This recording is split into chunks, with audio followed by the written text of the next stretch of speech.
Hi guys, pakikita ko po sa inyo. Ito po kanin, di po ba? Ayan po siya. Isa, dalawa, tatlo po. Ito po may manok. Ayan po siya. Oh. Ito po wala. Dadaling ko po yan sa taga-Maniho po. Ganyan po ang ginagawa ng amo ko pag wala po. Pag hindi na po kung kinakain, binibigay na po sa labas. Para po makinabang yung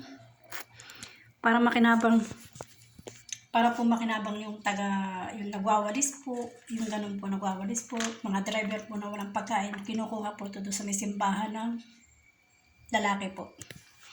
Yun ang totoo. Ito po may manok po, ayan po siya. Ayan po, marami po makikinabang yan.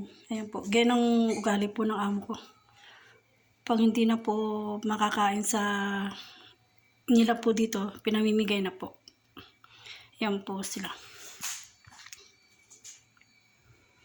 Araw-araw po yung may bigay sa tagalabas po.